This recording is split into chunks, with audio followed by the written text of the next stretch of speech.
பறையர்கள்னா அவங்க தான் உயர்வா நினைச்சுக்கிட்டு இருக்காங்க. பார்ப்பன வீட்டு பெண்களை இப்பதான் கொஞ்ச நாளா பேச ஆரம்பிச்சிருக்காங்க. அதுக்கு முன்னாடி அவங்களுக்கு பேச முடியாது. புரிஞ்சுக்கிட்டா என் கூட வா, புரியலன்னா பின்னாடியே துரத்திட்டு வந்து உயிரெடுக்காம ஓரமா நில்லு. நம்மை போன்றவர்களுக்கு முதல்ல லண்டன் தான் நினைவு வருது. புரட்சியாளர் அம்பேத்கர் 21, 22 ஆண்டுகளில் காலகட்டத்தில் அங்க தங்கி இருந்த அவருடைய வீடு. கோவிலுக்கு என்ன தீர்ப்பு கொடுக்கறதே தெரியலையா. சட்டம் இருக்கு, படிச்சிருக்க, பல வருஷம் வக்கீலா இருந்திருப்பீங்க, நீதிபதியா இருந்திருப்பீங்க, தெரியல என்ன பண்றது. உட்கார்ந்து யோசிச்சு கடவுள் கிட்ட வேண்டின உடனே கடவுள் கொடுத்த தீர்ப்பு.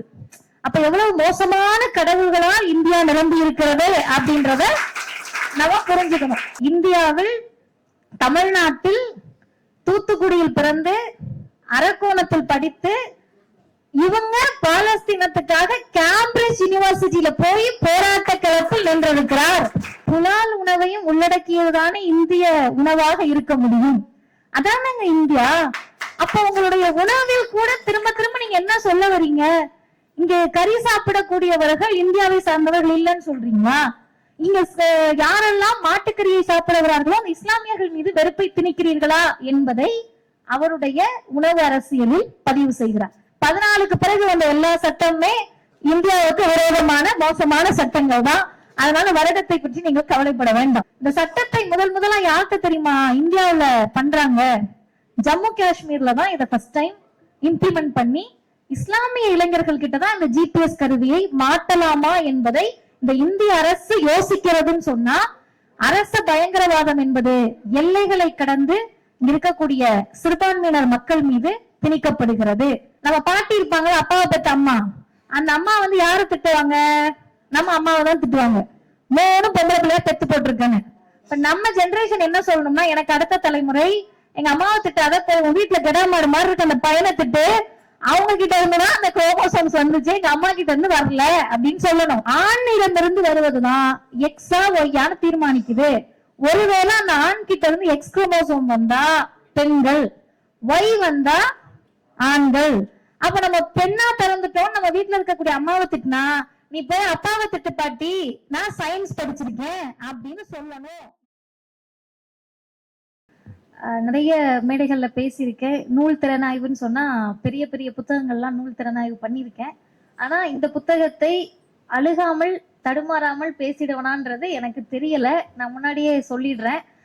ஏன் அப்படின்னா, இயல்பாகவே ரொம்ப இரக்க குணம் இருப்பவர்களால் மட்டும்தான் மனிதத்தின் பக்கம் நிற்க முடியும். அப்படி எப்போதுமே மனிதத்தின் பக்கம் நிற்க வேண்டும் என்று நினைக்கக்கூடியவர்களால் இந்த அரங்கம் நிரம்பி இருக்கிறது. அதுதான் இந்த நிகழ்வினுடைய சிறப்பும் கூட. இந்த நிகழ்வு வந்து முழுமையான வெற்றியா நான் பார்க்கிறேன். ஏன்னு கேட்டா ஒரே ஒரு காரணம் தான். திருநங்கைகள் பதிப்பகத்தின் சார்பிலே ஒரு நூலை வெளியிட்டு திருநங்கைகளே பேசி திருநங்கைகளே கேட்க வைப்பது என்பது வெற்றி அல்ல. யாரால் இந்த சமூகம் இப்படி இருக்கிறதோ அவர்களுடைய மனசாட்சியை உழுக்கக்கூடிய வகையில் இந்த நிகழ்வை ஏற்பாடு செய்திருக்கிறீர்கள். நான் அழைப்புகளை பார்த்த உடனே எனக்கு ஒரு சின்ன வருத்தம் இருந்தது. அந்த வருத்தமும் இப்ப நிவர்த்தி ஆயிடுச்சு. யாராவது ஒரு திருநர் சமூகத்துல இருக்கவங்கள ரெப்ரசன்டேட்டிவா நூல் திறனாய்வுக்கு போட்டிருக்கலாமே அப்படின்னு நான் நினைச்சேன். நான் நினைச்சதுக்கு காரணம் என்ன அப்படின்னா, இன்னைக்கு சகோதரி கிரேஸ் பானு போன்றவர்கள் நீங்க விரல் விட்டு எண்ணக்கூடியவர்கள் தான் பேச்சாளர்களாகவும் எழுத்தாளர்களாகவும் கருத்தாளர்களாகவும் இருக்காங்க. மற்றவர்கள் பேசுறதுக்கு இந்த சமூகம் தயங்க வச்சிருக்கு. அவங்க பேச தயங்கல. நல்ல வித்தியாசத்தை புரிஞ்சுக்கணும். அவர்கள் பேச தயாராக இருக்கிறார்கள். பேச இந்த சமூகம் தயங்க வைத்திருக்கிறது. அவர்களுடைய குரலை காரணம் காட்டி, அவங்களுடைய சொற்களை காரணம் காட்டி, இப்ப அவங்க பேச விட்டுருந்தீங்கன்னா, அமைதியா பேச விட்டுருந்தீங்க, இல்ல அவங்களோட திருநங்கை சமூகத்துல இருக்கவங்க கூட பேச விட்டீங்கன்னா, ஜெயபாரதி அக்கா 1 மணி நேரம் கூட பேசக்கூடிய வல்லமையை பெற்றவர். இது எனக்கு எப்படி தெரியும் அப்படின்னா, அவங்களுக்கு ஞாபகம் இல்ல, எனக்கு நல்ல ஞாபகம் இருக்கு. ஒரு 3-4 வருடத்திற்கு முன்பு சென்னை சட்டக்கல்லூரி, இப்ப பட்டறை பெரும்புதூர் மாத்திட்டாங்க, அதுல எங்களுக்கு நடந்த ஒரு ஜூம் கிளாஸ். அப்ப வந்து கொரோனா டைம், 2 வருஷத்துக்கு முன்னாடி. அப்ப எங்களுடைய பேராசிரியர் ஒருவர் திருநங்கைகளுடைய வாழ்வியல் எப்படி இருக்குன்றத ஆன்லைன்ல பேச வைக்கணும்னு முயற்சி பண்ணிருக்காங்க. அப்ப திருவள்ளூர்ல திருத்தணியில செயல்பாட்டாளராக அவரால் அடையாளப்படுத்தப்பட்டு அக்கா ஜெயபாரதி அவர்கள் அந்த ஜூம் மீட்டிங்ல பேசினாங்க. உங்களுக்கு ஞாபகம் இருக்கா? லா காலேஜோடது. அது நான் வந்து மேடையில சொல்லணும்ன்றதுக்காக அவ்வளவு அழகா தெளிவா ஒரு செயல்பாட்டாளராக என்னென்ன வேதனைகளை நாள்தோறும் நாங்க சந்திச்சுக்கிட்டு இருக்கோன்றத அவங்க பேசினாங்க. அப்ப இந்த சமூகம் மீண்டும் மீண்டும் ஏதோ ஒரு வகையில இவங்களுக்கெல்லாம் பேச வராது, அந்த கேட்டகரியில திருநர்களை மட்டும் அந்த சமூகம் வைக்கல, எல்லாரையும் வச்சிருக்கு. பெண்களைனா அதுலயும் குறிப்பாக தலித் பெண்களை, பார்ப்பனர்கள்னா அவங்க தான் உயர்வா நினைச்சுக்கிட்டு இருக்காங்க. பார்ப்பன வீட்டு பெண்களை இப்பதான் கொஞ்ச நாளா பேச ஆரம்பிச்சிருக்காங்க, அதுக்கு முன்னாடி அவங்களுக்கு பேச முடியாது. அப்ப பெண்கள்னாலே இங்க எல்லாராலும் உங்களால முடியாது அப்படின்னு சொல்றப்ப அதெல்லாம் கிடையாது, வானம் என்ன உங்க அப்பா விட்டு சொத்தான்ற மாதிரி மேடை என்ன அவங்க அப்பா விட்டு சொத்தா, எல்லாரும் பேசலாம். யாருக்கு அறிவு இருக்கோ திறமை இருக்கோ மனிதர்கள் மீது நேசிப்பு இருக்கோ பேசலாம். அந்த வகையில் ரொம்ப அழகா பேசுனீங்கக்கா. இனிமே நல்லா பேசுவேன், நீங்க இப்பவே நல்லா தான் பேசுனீங்க. ரொம்ப சிறப்பாக நூல் திறனாய்வை நிகழ்த்தி இருக்கக்கூடிய திருநர் உரிமை செயற்பாட்டாளர் சகோதரி ஜெயபாரதி அவர்களுக்கும், இந்த நிகழ்வில் தலைமையேற்றிருக்கக்கூடிய திருநர் நல செயற்பாட்டாளர் பெருமதிப்பிற்கும் மரியாதைக்கும் உரிய அம்மா அருணா அவர்களுக்கும், வரவேற்புரையாற்றிய மிக சிறப்பாக அழகாக கான்ஸ்டிடியூஷன் அப்படின்றது காகிதத்தில் இருக்க வேண்டியதல்ல, செயல்பாட்டில் இருக்க வேண்டியது என்பதை உணர்த்தி இருக்கக்கூடிய, எனக்கு எவ்வளவு நேரம் கொடுத்திருக்காங்கன்றது தெரியல. நீங்க எல்லாம் சோர்வானதுக்கு முன்னாடி நான் முடிச்சிருவேன், சோர்வான பிறகு இல்ல, சோர்வாகிறதுக்குள்ள முடிச்சிருவேன். நிறைய பிள்ளைங்க குழந்தைங்க வந்திருக்காங்க.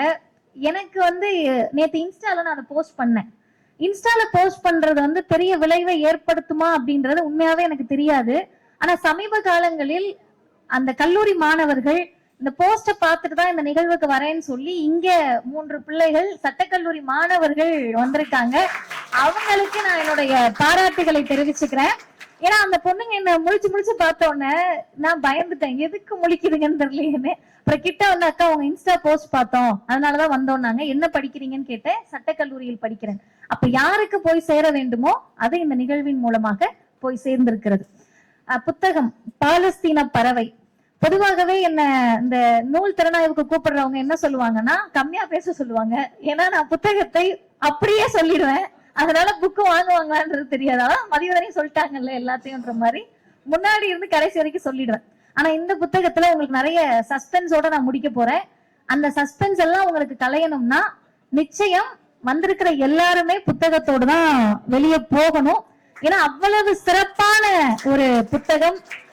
இந்த புத்தகத்தின் மூலமாக அக்கா கிரேஸ் பவன் அவர்களை வந்த உடனே நான் இறுக்கமா கட்டி அணைச்சுக்கிட்டேன்.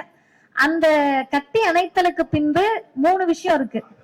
ஒண்ணு, ஏதோ ஒரு வகையில் இந்த பொது சமூகத்தில் நாங்களும் ஒருவராக இருக்கிறோம் என்ற குற்ற உணர்வு. அதுக்கு மன்னிச்சிடுங்க, எல்லாரும் சார்பாகவும் மன்னிப்பு கேட்கிறேன் அப்படின்ற கட்டி அணைத்தல். அது 2வது, சுயநலமற்ற மனிதராக அவர் இருக்காங்க. அவங்க திருநங்கையாக எழுதி இருக்கிறார் அப்படின்லாம் நான் ஒருபோதும் சொல்ல மாட்டேன். அவங்க எல்லா புத்தகமே சுயநலமற்ற மனிதராக இருக்கிறார், அதுதான் தேவை. ஜாதியை கடந்து மதத்தை கடந்து பாலினத்தை கடந்து மனிதராக இருப்பதுதான் தேவை. நல்ல மனுஷியா இருக்கீங்கக்கா அப்படின்னு சொல்லி கட்டி அணைச்சேன். 3வது முக்கியமானது, எனக்கு போன வருடம் 2 முறை நான் வெளிநாட்டு பயணங்களுக்கு போனேன். பயண குறிப்பு என்ன போஸ்ட் கூட நான் போடல. இப்படி கேவலமா இருக்கிய மதிவதனி, எழுத பழகு, எழுது. முதல்ல பயண குறிப்புகளை நாட்குறிப்புகளை எழுது. தொடர்ந்து கட்டுரை எழுதிட்டு இருக்கேன், ஆனா பயண குறிப்பு நான் எழுதல. குவைத் மலேசியா 2 நாடுகளுக்கு போனேன். அதுல என்ன கொடுமைன்னு கேட்டீங்கன்னா அவ்வளவு பேசினேன், அவ்வளவு கூட்டங்களுக்கு போனேன். இப்ப வரைக்கும் நீங்க என்கிட்ட கேட்டீங்கன்னா எந்த தேதியில எந்த கூட்டம் பேசினேன்னு கூட நான் குறிச்சு வைக்கல. அப்படி என்னை போல் பயண குறிப்புகளை பதிவு செய்யாமல் இருக்கக்கூடியவர்களுக்கு எழுதி தொலைங்க என்று சொன்னதற்காக அவர்களை நான் கட்டி அணைத்தேன். உண்மையாவே இந்த 3 காரணம். இது எல்லாத்தையும் தாண்டி ஒரு காரணம் என்னன்னா, யாருக்காக நாம் உழைக்கிறோமோ அவங்கதான் நம்மளை அதிகமா திட்டுவாங்க. நாங்கெல்லாம் அந்த கேட்டகரி தான். நாங்க எதுக்காக பேசுறோமோ, யாருக்காக பேசுறோமோ, ஜாதி ஒழிப்பு தான் மனிதர் விடுதலை அப்படின்னு நாங்க பேசினோம்னா, ஜாதிய சிந்தனையோடு யார் இருக்காங்களோ அவங்களுக்கு இங்க மேல காழ்ப்புணர்ச்சி வந்தா ஒரு நியாயம் இருக்கு. ஆனா யாரு ஜாதியை ஒழிக்கணும்னு போராடிட்டு இருக்காங்களோ அவங்களும் திட்டுவாங்க. எதுக்கு அவன் திட்டுறானா ஒரு நியாயம் இருக்கு, நீ சேர்ந்து எதுக்கு திட்டுற அப்படின்ற மாதிரி இருக்கும். அப்படி திருநர்களுக்காக உழைக்கக்கூடிய ஒருவரை பொது சமூகத்துல இருக்கிற இல்ல சும்மா சுத்திக்கிட்டு இருக்க யாராவது திட்டினா பரவாயில்ல, அவங்களும் சேர்ந்து LGBTQ சமூகத்திலேயே அக்கா கிரேஸ் பவனுக்கு எதிராக ஒரு அரசியல் நடந்து கொண்டுதான் இருக்கிறது. அதை வெளியிலிருந்து நாங்கள் பார்த்து கொண்டுதான் இருக்கிறோம். அதை வெளிப்படையாக பேசுவதில் எனக்கு எந்த சிக்கலும் இல்லை. ஏன்னா நான் அரசியலில் இல்லை, அதனால எனக்கு எந்த பிரச்சனையும் கிடையாது. நான் மனதில் பட்டதை பேசலாம். அப்ப யாருக்காக நிக்கிறாங்களோ அவர்களிடத்தில் ஏச்சு பேச்சை வாங்கி கொண்டு டெய்லி தீ குளிச்சு காட்டிக்கிட்டே இருக்க முடியுமா? நாங்க இங்களுக்கு தாங்க பேசுறோம், உங்களுக்கு தாங்க பேசுறோம் காட்ட முடியாதுல்ல. அத நெத்தி பொட்டுல அடிச்ச மாதிரி பயண குறிப்பில் பதிவு செய்திருக்கிறேன். இததான் நான் சொல்றேன், புரிஞ்சுக்கிட்டா என் கூட வா, புரியலன்னா பின்னாடியே துரத்திட்டு வந்து உயிரெடுக்காம ஓரமா நெல்லு அப்படின்றத தெளிவுபடுத்திருக்காங்க. அது அவங்களே உள்ள வெளிப்படையா பேசினாங்களான்னு எனக்கு தெரியல, நான் பேசிடுறேன். அப்ப இந்த புத்தகம், குழந்தைங்க நிறைய பேர் வந்திருக்கீங்க, நான் உங்களுக்கு கதை மாதிரியே சொல்றேன். இதுல மொத்தம் 132 பக்கங்கள் இருக்கு. ஒரு பக்கம் பின்னணைப்பை விட்டுட்டீங்கன்னா 131 பக்கங்கள். நீங்க எத்தனை பேர் நம்புறீங்கன்னு தெரியல, உங்களுக்கு அங்க இருந்து பார்த்தா தெரியுதான்னு தெரியல. எல்லா பக்கத்திலையும் நான் மடிச்சு வச்சிருக்கேன், எல்லா பக்கத்தையும் படிச்சிருக்கேன். இதுல ஒரு செய்தி இருக்குன்னு, ஆனா அவ்வளவும் சொல்றதுக்கு நேரம் இல்ல. மிக முக்கியமான ஒரு 11 பக்கங்களை மட்டும் நான் சொல்றேன். முதல்ல என்ன விஷயம்னு கேட்டீங்கன்னா, இந்த பாலஸ்தீன பறவை அப்படின்றது அவங்களுடைய பயண குறிப்பு. லண்டன் போறாங்க. லண்டன் போகிறப்போ 8 நாட்கள் முழுமையாக லண்டன்ல இருக்கிறார். ஒரு நாளை நான் ஏன் கழிக்கிறேன்னா, அவங்க போனது வந்தது அதையெல்லாம் சேர்த்து 8 நாட்கள் முழுமையாக லண்டன்ல இருக்காங்க. இப்ப லண்டன் அப்படின்றதே ஒரு பிரம்மாண்டத்திற்கான ஒரு பகுதி. அங்க நமக்கு ஞாபகம் வர்றது கேம்பிரிட்ஜ் பல்கலைக்கழகம், ஆக்ஸ்போர்ட் யூனிவர்சிட்டி அப்படின்னு சொன்னாலும் நம்மை போன்றவர்களுக்கு முதல்ல லண்டன் தான் நினைவு வர்றது. புரட்சியாளர் அம்பேத்கர் 21-22 ஆண்டுகளில் காலகட்டத்தில் அங்க தங்கி இருந்த அவருடைய வீடு. இது எல்லாத்தையும் அவங்க பார்த்திருக்காங்க. இதுல முக்கியமா 3 விஷயம் இந்த புத்தகத்துல. முதல் விஷயம் என்னன்னு கேட்டீங்கன்னா, எல்லாருக்காகவும் இந்த புத்தகத்தில் அவர் பேசி இருக்கிறார். பெண்களுக்காகவா பேசியிருக்காங்க, தலித்துகளுக்காகவா பேசியிருக்காங்க, தலித் பெண்களுக்காகவா இந்த புத்தகத்தில் செய்தி இருக்கு, திருநர்களுக்காகவா இந்த புத்தகத்தில் செய்தி இருக்கு, இந்த சமூகத்தை நோக்கி கேள்வி எழுப்பணுமா செய்தி இருக்கு, பாலஸ்தீன மக்களுக்காக பேசி இருக்கிறார். இந்தியாவினுடைய தேர்தல் முடிவுகள் அவங்க லண்டன்ல இருக்கப்பதான் வெளியாயிட்டு இருக்கு, நாடாளுமன்ற தேர்தல், அதை பற்றியும் பேசி இருக்கிறார். அதுல யாரெல்லாம் இவர்களுக்காக இருந்தார்கள் அப்படின்றத அவங்க வெளிப்படையா எழுதல. ஆனால் அவங்க சொல்லக்கூடிய தோழர் அப்படின்ற வார்த்தையிலேயே எந்த நாடாளுமன்ற உறுப்பினர்கள் எல்லாம் திருநர்களுக்காக நின்றிருக்கிறார்கள் என்ற செய்தியை அவர் பதிவு செய்திருக்கிறார். அப்ப முதல்ல இவங்க தொடங்குறப்ப விமானத்துல ஏறி பயணிக்கிறதுல இருந்து தொடங்குறாங்க. எல்லாருக்கும் பிளைட் அப்படின்னா ஒரு பெரிய எக்ஸ்பீரியன்ஸ் தான். இப்ப நம்மள மாதிரி பேஷண்ட்டுக்கெல்லாம் காது ரெண்டையும் ஃபர்ஸ்டே ப்ளூடூத்தை வச்சு அடைச்சுக்கிட்டு ஜெட்லாக் வராம பாத்துக்கணும்ன்றதுதான் முதல் விஷயமா இருக்கும். ஆனா அவங்களுக்கு அப்படி இல்ல. போறப்பவே அம்மா நர்த்தகி நடராஜ் அவர்களையும் அம்மா சக்தி அவர்களையும் பாத்துறாங்க. அவங்க 2 பேரையும் பார்த்த உடனே அவங்களுடைய மகிழ்ச்சி ரொம்ப, ஐயோ யாருமே இல்லைன்னு நினைச்சோம், அம்மா 2 பேர் வராங்களேன்னு விமானத்துல பயணிக்கிறாங்க. எனக்கு உண்மையா மகிழ்ச்சியா இருந்தது. எந்த சமூகத்தை படிக்க விடலையோ நாங்கெல்லாம் படிச்சு வந்துட்டோம்னு பெண்கள் சொல்லுவோம்.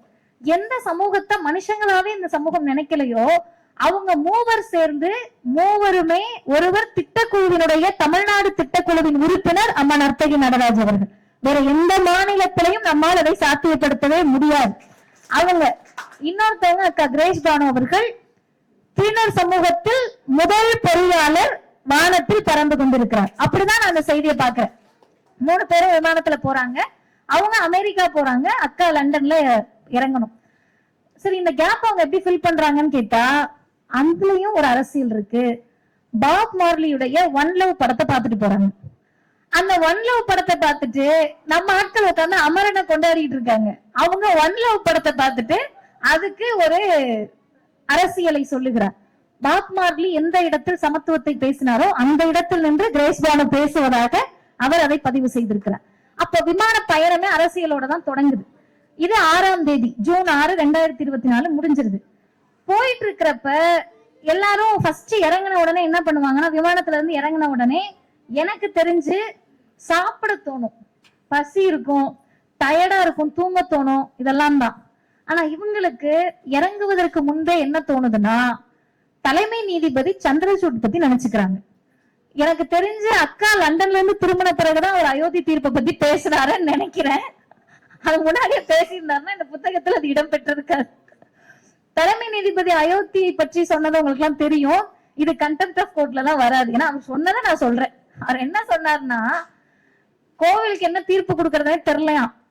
சட்டம் இருக்கு, படிச்சிருக்க பல வருஷம், வக்கீலா இருந்திருப்பீங்க, நீதிபதியா இருந்திருப்பீங்க, தெரியல என்ன பண்றது. உட்கார்ந்து யோசிச்சு கடவுள் கிட்ட வேண்டின உடனே கடவுள் கொடுத்த தீர்ப்பு.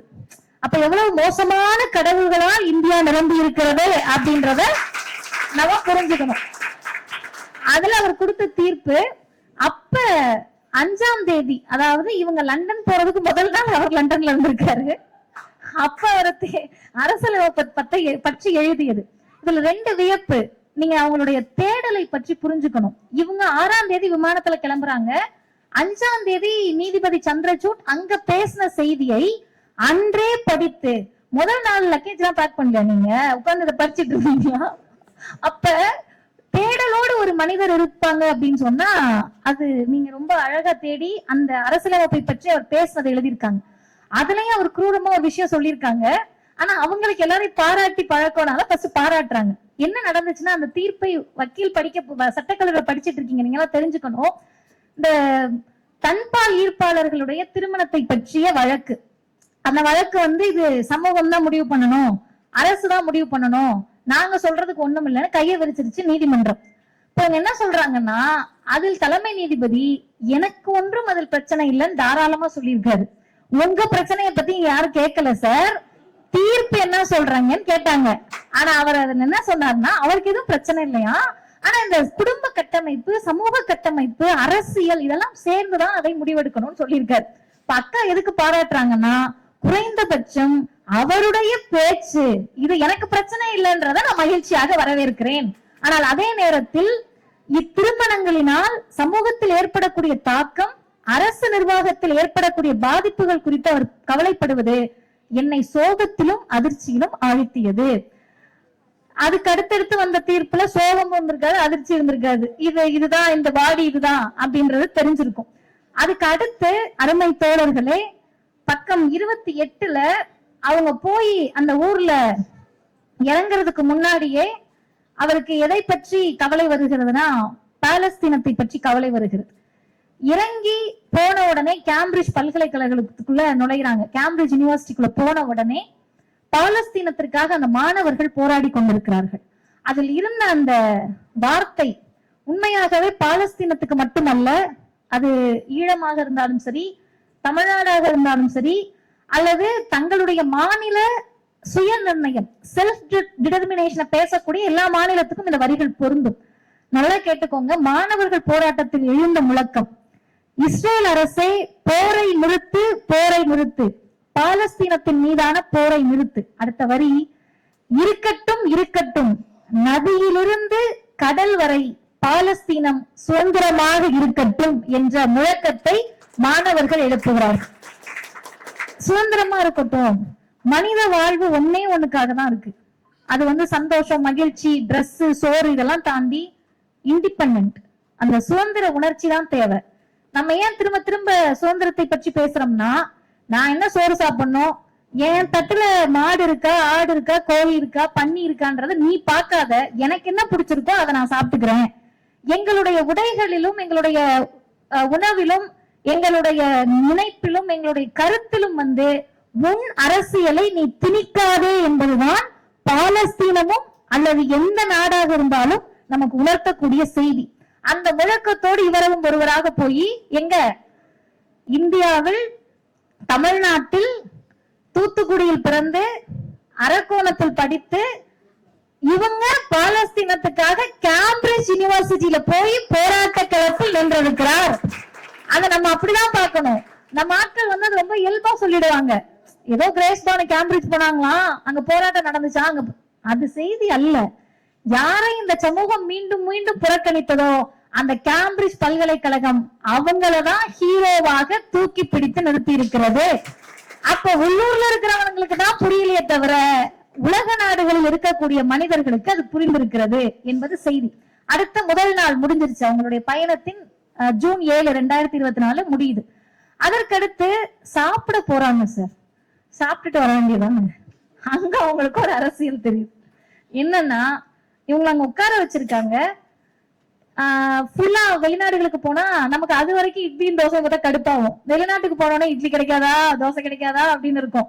அப்படி அவங்களுக்கும் இருந்திருக்கு. ஒரு இந்திய உணவகம். சரி, பார்த்த உடனே ஆசையா உள்ள போயிருக்காங்க. சைவ உணவகம், நம்ம பியூர் நான்வெஜ், நம்ம சுத்தமான அசைவம். நமக்கு சைவம்னு உடனே நானா இருந்தா என்ன பண்ணிருப்போம்னா கடையை காலி பண்ணிட்டு வேற கடைக்கு போயிருப்போம். ஆனா அவங்க அதுல ஒரு அரசியலை திரும்ப என்ன அரசியலை பேசுமோ அதை எழுதுறாங்களாம். புலால் உணவையும் உள்ளடக்கியதுதானே இந்திய உணவாக இருக்க முடியும். அதானங்க இந்தியா. அப்ப உங்களுடைய உணவில் கூட திரும்ப திரும்ப நீங்க என்ன சொல்ல வரீங்க? இங்க கறி சாப்பிடக்கூடியவர்கள் இந்தியாவை சார்ந்தவர்கள் இல்லைன்னு சொல்றீங்களா? இங்க யாரெல்லாம் மாட்டுக்கறியை சாப்பிடுகிறார்களோ அந்த இஸ்லாமியர்கள் மீது வெறுப்பை திணிக்கிறீர்களா என்பதை அவருடைய உணவு அரசியலில் பதிவு செய்கிறார். இரண்டாவது நாளினுடைய முக்கியமான பகுதியாக நான் எதை பார்க்கிறேன்னா, பாகிஸ்தான்ல இருந்து ஒரு திருநங்கை படிக்க போயிருக்காங்க. அவங்க இருக்கக்கூடிய இளைஞர்கள் அந்த ஆபத்தை புரிஞ்சுக்கணும். இன்னைக்கு நிறைய பேர் வந்துட்டு பாசிசத்தை ரொம்ப டைலூட் பண்ற வார்த்தையெல்லாம் பேசிட்டு இருக்காங்க. பாசிசம் என்பது மிக கொடூரமானது. அவங்க அதை எப்படி சொல்றாங்கன்னா, ஒரு பொண்ணு பாகிஸ்தான்ல இருந்து அங்க படிக்க போயிருக்காங்க, திருநங்கை. அவங்க படிக்கிறப்போ இஸ்ரேலுக்கு ஆயுதங்களை வழங்கக்கூடிய அந்த பிரிட்டிஷ் ஆயுத கம்பெனி, போருக்காக ஆயுதத்தை வழங்கக்கூடிய அந்த கம்பெனிக்கு எதிராக பூட்டு போட்டிருக்காங்க. நம்ம எதையோ பேசுறோம். நமக்கு யாரு வீரர்கள் அப்படின்னு கேட்டாலே ஆண்கள் பேர் தான் ஃபர்ஸ்ட் வரும், சுதந்திர போராட்ட தியாகிகள்னா. ரெண்டாவது ஏதாவது ஃபேன்சி ட்ரெஸ் காம்படிஷன்ல நமக்கு வேஷம் போட்டு விட்டு இருந்தாங்கன்னா வேலு நாச்சியாரை பத்தி சொல்லுவோம், இல்லைன்னா ராணி லட்சுமி பாயின்னு சொல்லுவோம், இல்லைன்னா அந்த பேரு நமக்கு தெரியாது. ஆனா இவங்க என்ன பண்ணிருக்காங்கன்னா, மொழி தெரியாத ஊர், மக்களை பற்றி தெரியாது, கடல் கடந்து வானத்தை கடந்து போய் படிக்கிறாங்க.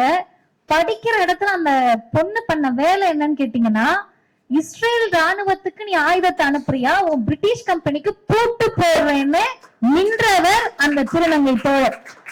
அவங்களுக்கு அவங்க என்ன தண்டனை கொடுத்திருக்காங்கன்னா, கால்ல ஜிபிஎஸ் மாட்டி விட்டுருவாங்களாங்க. நமக்கு கூட இந்த ஜிபிஎஸ்னா 2000 ரூபாய் நோட்டு ஞாபகம் வரணும். 2000 ரூபாய் நோட்டுக்குள்ள ஜிபிஎஸ் இருக்கு, அது கள்ள நோட்டு எல்லாம் ஒழிக்க போறோம் அப்படின்னாங்க. எப்படிதான் முடியும் 2000 ரூபாய் நோட்டுக்குள்ள ஜிபிஎஸ் வைக்கன்னு நினைச்சிட்டு இருந்தோம். ஆனால் இந்த அரசு அடக்குமுறைன்றது எவ்வளவு மோசமானதா இருக்கும்னா, ஒருத்தவங்க கால்ல ஜிபிஎஸ் இருக்குன்னா அவங்க போற இடம் எல்லாத்தையும் அது ட்ராக் பண்ணும்.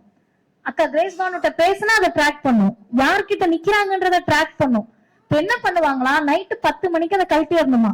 சரி 10 மணிக்கு கழட்டிட்டு வெளியே போலாமான்னா 10 மணிக்கு மேல வெளியே போக கூடாது, சார்ஜ் போடுற டைம் நைட்டு. அப்ப இவங்க என்ன சொல்றாங்கன்னு கேட்டா, அது அவங்க பேசிக்கிட்டு இருக்கப்ப உங்களுடைய தேடல் அதிகமாகி கூகுள்ல பிரிட்டிஷா எப்படி இருக்குன்னா நம்மால அதோட பயங்கரமான ஆளாச்சு, வேற ஏதோ கொண்டு வந்திருப்பாரு அப்படின்னு உங்களுக்கு பிரதமர் பக்கம் நினைவு திரும்பி போய் தேடுறாங்க. வாய்ப்பு இருக்கக்கூடியவர்கள் அந்த சட்டத்தை பற்றி கூகுள் பண்ணியாவது பாத்துருங்க. மாதிரி சிறைகள் மற்றும் சீர்திருத்த சேவைகள் சட்டம் 2023. உங்களுக்கு இந்த வருஷம் சந்தேகம் வந்துச்சுன்னா ஞாபகம் வச்சுக்கோங்க, 14க்கு பிறகு வந்த எல்லா சட்டமுமே இந்தியாவுக்கு விரோதமான மோசமான சட்டங்கள் தான். அதனால வருடத்தை பற்றி நீங்க கவலைப்பட வேண்டாம். அதுலயும் அவங்க சொல்லக்கூடிய அரசியல், அருமை தோழர்களே, தயவு செய்து நான் சொல்லுவது போல அக்கா கிரேஸ் பானு அவர்களையோ அல்லது இங்க இருக்கக்கூடிய செயற்பாட்டாளர்களையோ நீங்க திருநங்கை என்ற பதத்துக்குள்ள கூட சுருக்காதீங்க. அவங்கள மிகச்சிறந்த மனித நேயர்களாக தான் என்னால பார்க்க முடியுது. ஏன்னா அவங்க என்ன சொல்றாங்கன்னா, இந்த சட்டத்தை முதலா யார்கிட்ட தெரியுமா இந்தியாவுல பண்றாங்க, ஜம்மு காஷ்மீர்ல தான் இதை ஃபர்ஸ்ட் டைம் இம்ப்ளிமெண்ட் பண்ணி இஸ்லாமிய இளைஞர்கள் கிட்டதான் இந்த ஜிபிஎஸ் கருவியை மாட்டலாமா என்பதை இந்த இந்திய அரசு யோசிக்கிறதுன்னு சொன்னா, அரச பயங்கரவாதம் என்பது எல்லைகளை கடந்து இருக்கக்கூடிய சிறுபான்மையினர் மக்கள் மீது திணிக்கப்படுகிறது. அதுக்கு அடுத்து 3வது நாள் அந்த ஜூன் 8, அதுல உங்க எல்லாருமே இந்த அட்டையை வாங்கியிருப்பீங்கன்னு நினைக்கிறேன். வாங்காதவங்க அவங்க கொடுக்குறாங்க, வாங்கிக்கோங்க.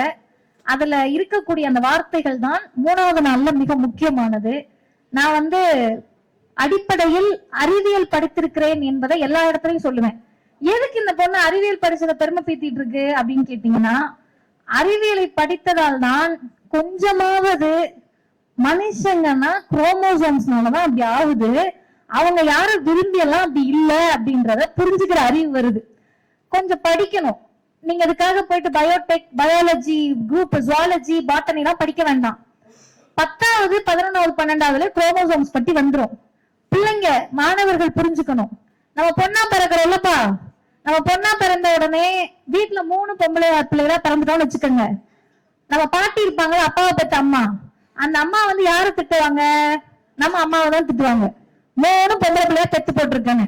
இப்ப நம்ம ஜெனரேஷன் என்ன சொல்லணும்னா, எனக்கு அடுத்த தலைமுறை எங்க அம்மாவை திட்டாத, உங்க வீட்டுல கிடாமாறு மாதிரி இருக்க அந்த பையனை திட்டு, அவங்க கிட்ட இருந்துதான் அந்த குரோமோசோம்ஸ் வந்துச்சு, எங்க அம்மா கிட்ட இருந்து வரல அப்படின்னு சொல்லணும். இன்னும் உங்களுக்கு புரியுற மாதிரி சொல்றேன். ஆண்களுக்கான குரோமோசோம் XY, பெண்களுக்கான குரோமோசோம்ஸ் XX. இப்ப இவங்க 2 பேரும் இணைந்து ஒரு குழந்தை பிறக்குது. ஒரு பெண் பிடிச்சாலும் பிடிக்கலனாலும் அவங்களால கொடுக்க முடிஞ்சது எக்ஸ்ன்ற குரோமோசோம் தான். ஆணிடமிருந்து வருவதுதான் எக்ஸா ஒய்யான்னு தீர்மானிக்குது. ஒருவேளை அந்த ஆண் கிட்ட இருந்து எக்ஸ் குரோமோசோம் வந்தா பெண்கள், ஒய் வந்தா ஆண்கள். அப்ப நம்ம பெண்ணா பிறந்துட்டோம், நம்ம வீட்டுல இருக்கக்கூடிய அம்மாவை திட்டினா நீ போய் அப்பாவை திட்டு பாட்டி, நான் சயின்ஸ் படிச்சிருக்கேன் அப்படின்னு சொல்லணும் என்ற அறிவு நமக்கு வரணும். இதே குறைந்தபட்சம் அடுத்த தலைமுறைக்காவது வரணும். அப்போ இந்த உங்களுக்கு அந்த அட்டையில பாத்தீங்கன்னா தெரியும், இந்த வார்த்தைகளை விட வேற எந்த வார்த்தை இந்த பொது சமூகத்தை உழுக்க முடியும் என்பது எனக்கு தெரியல. அது இந்த புத்தகத்தில் 47வது பக்கத்தில் இருக்கிறது. அதுவும் உங்களுக்கு எங்க எதுக்கு ஞாபகம் வருதுன்னு கேட்டா, அங்க இருக்கக்கூடிய சென்ட் மேரிஸ் சர்ச்சுக்கு போறாங்க. இங்கிலாந்தினுடைய லண்டனில் இருக்கக்கூடிய சென்ட் மேரிஸ் சர்ச்சுக்கு. அந்த சர்ச்சில் தான் ஸ்டீஃபன் ஹாக்கின்ஸ் உடைய உடல் வைக்கப்பட்டிருந்ததாம். ஸ்டீஃபன் ஹாக்கின்ஸ்னே இங்க யாருன்னு தெரியாதவங்க தான் உட்கார்ந்துட்டு ஜாதியை தோற்றுவித்து தலித்துகள்னா இப்படிதான் இருக்கணும், அவங்களெல்லாம் புறக்கணிக்கிறோம்னு சொல்லி திருநர்கள் சமூகத்தை புறக்கணிக்கிற எல்லாம் யாருன்னு கேட்டீங்கன்னா ஸ்டீஃபன் ஹாக்கின்ஸை யாருன்னு தெரியாதவங்க தான். அப்ப இவர்ந்த முட்டாள் கூட்டத்திற்காக நாம் கவலைப்பட்டு கொண்டே இருக்க வேண்டாம், நாம் முன்னேறி செல்லுவோம் என்பதை ஸ்டீஃபன் ஹாக்கின்ஸ் உடைய உடல் அங்க வைக்கப்பட்டிருந்தது. அப்ப அவர் தான் சொன்னாரு, இது நான் ஒரு பாட்டு ஞாபகம் வரும் எனக்கு, 9 கோள்களும் ஒன்றாய் காண பிள்ளையார் பட்டி வர வேணும்னு வாங்க நம்ம ஆளுங்க. 9 கோள்கள் தெரிஞ்சா என்ன ஆவறது, எங்கேயா இருக்கீங்க பிள்ளையார் பட்டின்ற மாதிரி காஸ்மாலஜின்னு சொல்லக்கூடிய பிக் பேங் பெரு வெடிப்பை பற்றி ஸ்டீஃபன் ஹாக்கின்ஸ் தான் வெளியிடுறார் அவருடைய ஆய்வை. குழந்தைகள் தெரிஞ்சுக்கணும், ஸ்டீஃபன் ஹாக்கின்ஸ் என்ற அந்த அறிவியலாளர் இயற்பியலாளருக்கு நடக்க முடியாது, உட்கார முடியாது, அவர் ஒரு மாற்றுத்திறனாளி, பேச முடியாது. மருத்துவர்கள் சொன்னார்கள் எண்ணி 2 ஆண்டுகளில் மரணித்து விடுவீர்கள். அவங்க சொன்ன பிறகுதான் அவர் பிக் பேங் தியரி பற்றி ஆய்வையே வெளியிட்டார். அப்ப நம்மால் முடியாதது எதுவுமே இல்லை என்பதை நிரூபித்தவர் ஸ்டீஃபன் ஹாக்கின்ஸ்.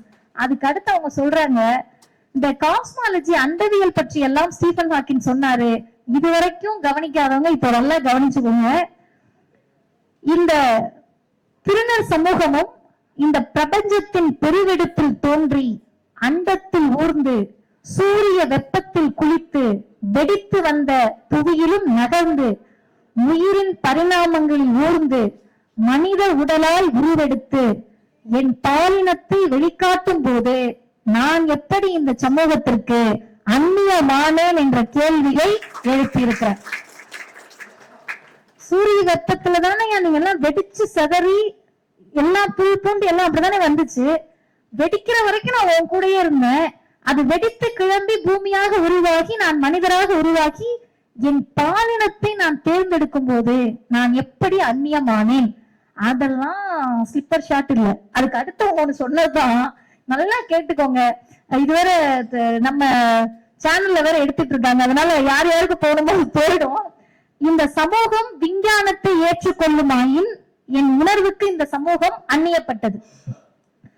இந்த சமூகம் விஞ்ஞானத்தை ஏற்றுக்கொள்ளுமாயின் என் உணர்வுக்கு இந்த சமூகம் அந்நியப்பட்டது.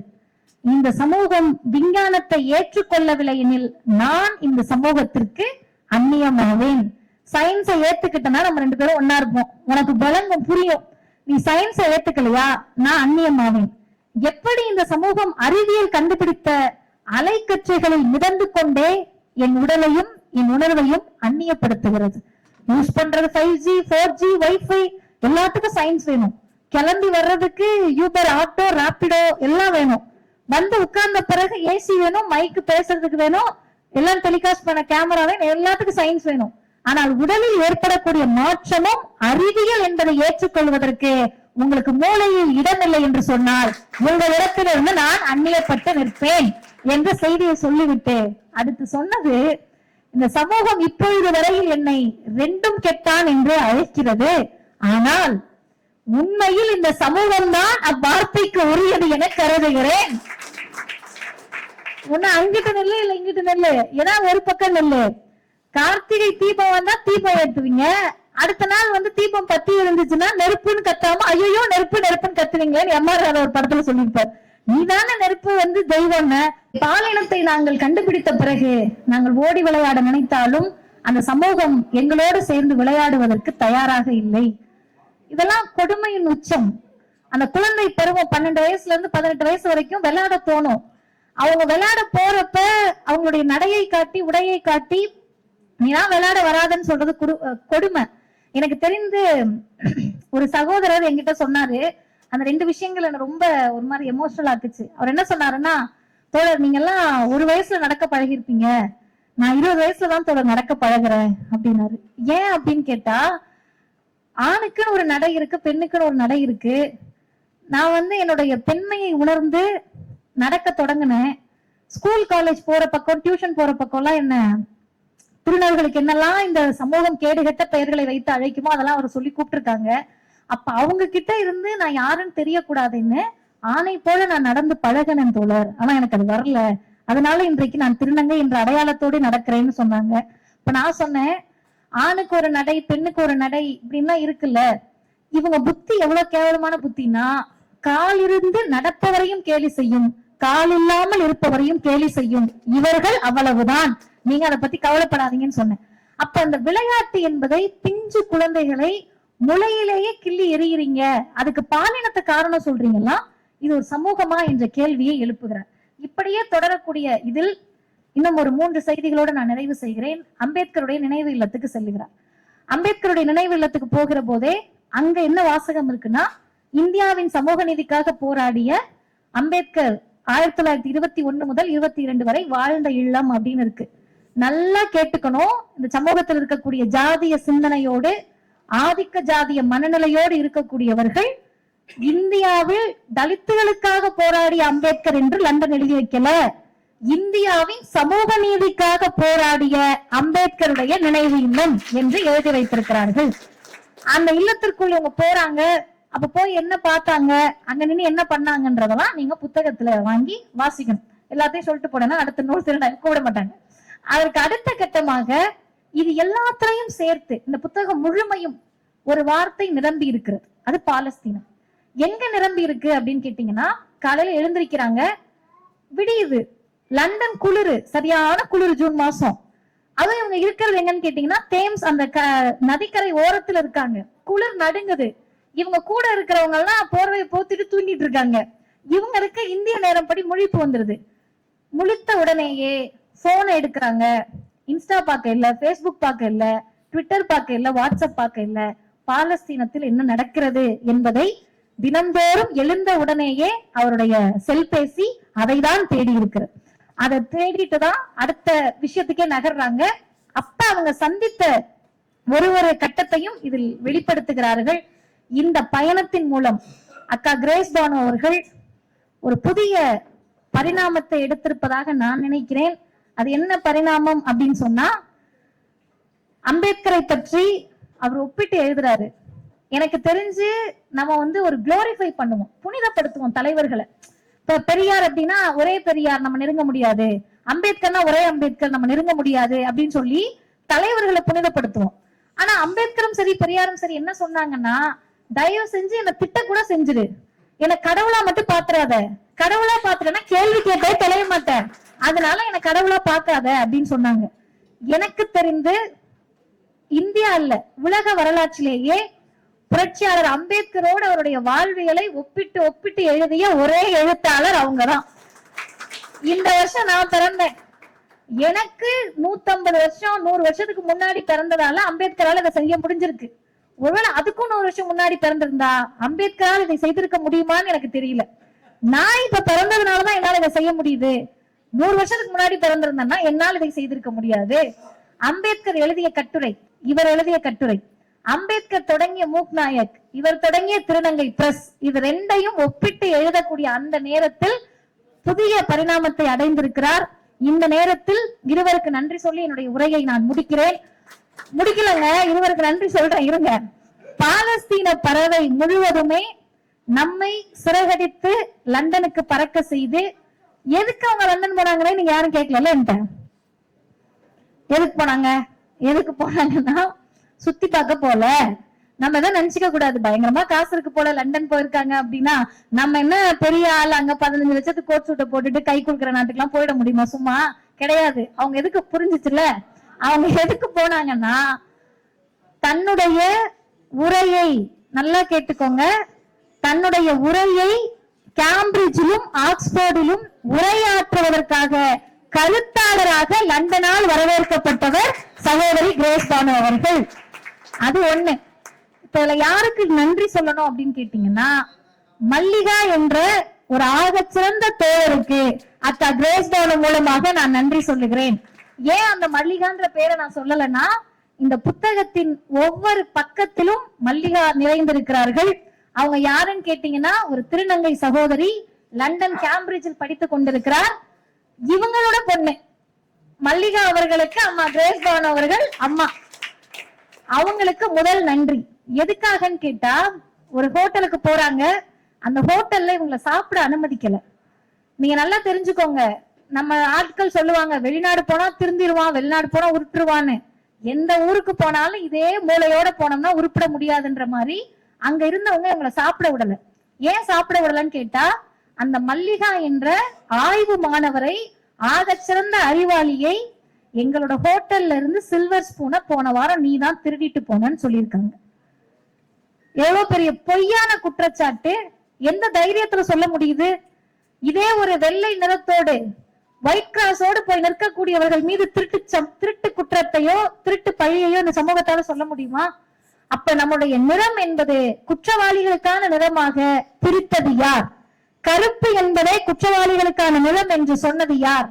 வட சென்னைனாலே இப்படிதான் சொன்னதை தோழர் சரத் போன்றவர்கள் இன்றைக்கு மாற்றி கொண்டிருக்கிறார்கள். யாசை தோழர்கள் என்ற அமைப்பின் மூலமாக நீங்க சொல்றதெல்லாம் கிடையாது, நாங்கெல்லாம் படிப்பாளிகளா இருக்கோம் அப்படின்னு சொல்லி, இதை அங்க போய் இவங்க கூட நின்ற திருநங்கை தோழர்கள் என்ன பண்ணிருக்காங்கன்னா, அதை திருநங்கைகளுக்கான பிரச்சனையாக சொன்ன போது அப்பயும் அவங்களுடைய மூளை பறந்து விரிந்து என்ன யோசிக்குதுன்னா, நீ திருநங்கை என்பது இரண்டாவது காரணம். முதல் காரணம், இயல்பாகவே நம்முடைய நிறத்தை பார்த்து இவர்களுக்கு நிறவெறி இருக்கிறது, இந்தியால இருந்து வந்திருக்கோன்னு தெரியுது, டிரான்ஸ்போபியா ஹோட்டல் இது, இதுக்குள்ள யாரும் போகாதீங்க என்ற முழக்கத்தை எழுப்பி விட்டுதான் அங்கிருந்தும் இவர் வந்திருக்கிறார். இத்தனை புரட்சிகளை நாள்தோறும் செய்து கொண்டிருக்கிறீர்கள். ஒற்றை வரியோடு உங்களை பற்றியும் திருநங்கை பதிப்பகத்தை பற்றியும் உங்களுக்காக உழைத்துக் கொண்டிருக்கக்கூடிய சக தோழர்கள், ஒருத்தர் பேரா நான் சொல்லல, இங்கு உழைக்கக்கூடிய எல்லா தோழர்களுக்கும் ஒரே ஒரு செய்திதான். பெரியார் அவரை பற்றி அறிமுகப்படுத்திக்கிட்டப்ப சொன்னாரு, எனக்கென்று தேசப்பற்று கிடையாது. ஆன்டி இந்தியன் தான் அப்ப இருந்து அவரு. எனக்கென்று தேசப்பற்று கிடையாது, எனக்கென்று ஜாதி பற்று கிடையாது, எனக்கென்று மதப்பற்று கிடையாது, எனக்கென்று மொழி பற்று கிடையாது, எதுவுமே இல்லைன்னா நீ யாரு? எனக்கு இருப்பதெல்லாம் மனித பற்று ஒன்றுதான் என்று சொன்னார். அந்த மனித பற்றோடு இயங்கக்கூடிய அக்கா கிரேஸ் பானு அவர்கள் நிறைய எழுதுங்க, நாங்க நிறைய படிக்கிறோம், திருந்துறோம், திருந்தி மற்றவர்களையும் திருத்துவதற்கு முயற்சி செய்கிறோம்.